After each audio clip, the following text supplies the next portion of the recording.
La Belle Étoile, ça a été une expérience assez particulière. Je ne saurais pas trop dire si c'était une installation, une performance ou juste un moment qu'on nous a invités à partager. Alors c'est une amie qui m'a proposé de venir à cet événement et qui m'a envoyé le carton d'invitation, qui m'a plutôt intriguée parce que je ne savais pas du tout à quoi m'attendre. Et donc le rendez-vous était fixé vers Pantin. Et on est arrivé et on voit deux jeunes garçons qui attendent aussi. Première chose qu'on se dit tous quand on se retrouve au rendez-vous, c'est est-ce que vous savez ce qui va se passer, est-ce que vous avez des infos et tout. Et évidemment, personne n'en avait.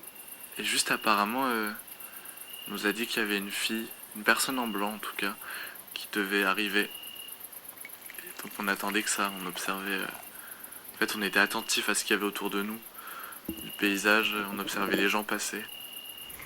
Donc, on se dévisage les uns les autres comme ça, puis vint cet homme vêtu entièrement de blanc qui nous invite à le suivre et à oublier en fait notre quotidien, notre journée, notre semaine, notre année carrément. Et on suit cet homme-là comme ça qui nous fait faire des déambulations autour des différentes barres d'immeubles.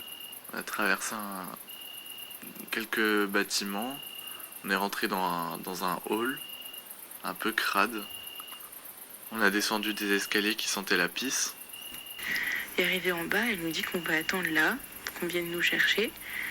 Et on est tout le groupe dans un tout petit espace dans le sous-sol d'un immeuble qu'on connaît même pas. Et ça dure bien 3-4 minutes. On s'échange tous des regards un peu... mi on rigole, mi on sait pas du tout ce qu'on fait là. Et donc la porte s'ouvre et donc là il y a une autre personne qui vient nous ouvrir la porte, habillée en blanc aussi, et qui nous demande de la suivre. Et donc là en fait on arrive dans une sorte de suite de garage et on va tout au bout du parking et on arrive à une sorte de garage qu'elle ouvre, qui était fermé. Et on tombe sur deux autres personnes également vêtues tout en blanc avec...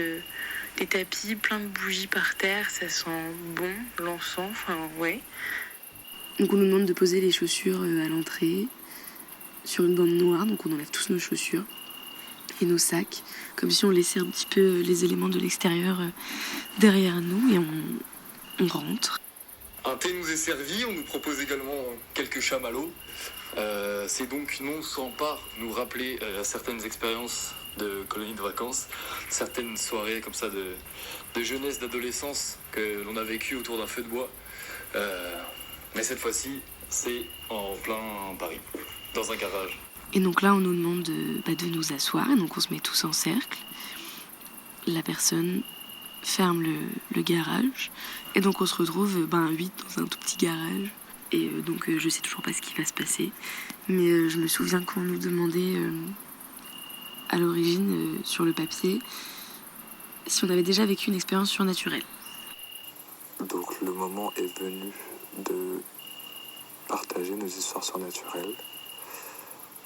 Donc Romane, la performeuse, ouvre la discussion en racontant la sienne. Donc c'est 2 heures de discussion là qui commencent. On est plongé dans les univers de chacun, chacune. C'est 2 heures de partage sincère, d'histoire, qui nous constitue. Chacun y va de son histoire et puis l'atmosphère commence de plus en plus à ressembler à celui de la fin d'un dîner entre amis.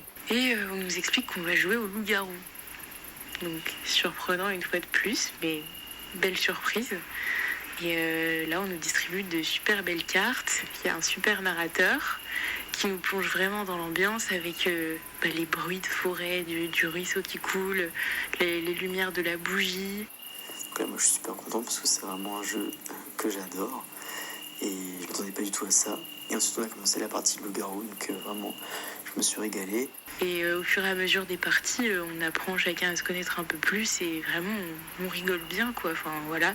Et dès que quelqu'un a été éliminé, il a droit à des petits chamallows qui peuvent faire fondre au-dessus des bougies. Enfin vraiment comme si on était à la Belle Étoile. Et puis c'était très, très amusant de voir au fur et à mesure des parties les langues se délier, les personnalités un peu apparaître, les gens tenter des blagues. Et ouais, la formation d'un groupe, quoi. Et voilà, on a vraiment réussi à se créer un moment hors du temps, comme un retour en enfance un peu. Et tout ça pour pouvoir s'ouvrir à des inconnus. Mais oui, ce qui m'a le plus frappé, c'est la différence entre le premier moment dans le petit sas avec les 2 portes coupe-feu, où il y a un grand silence, on sait pas trop quoi faire, on sait pas à quoi s'attendre, on regarde chacun nos chaussures avec des petits rires nerveux, et 2h30 plus tard, on repasse par ce même endroit, et là, on était juste en train de se dire qu'on avait envie de recommencer le plus tôt possible, et on était tous sourires. Et puis il y a cette silhouette blanche qui, juste avant de nous relâcher dans la réalité, nous donne une relique sous la forme d'un morceau de bois qui, lorsque on voudra le brûler, créera une odeur qui nous ramènera dans ce moment-là qu'on a vécu ensemble.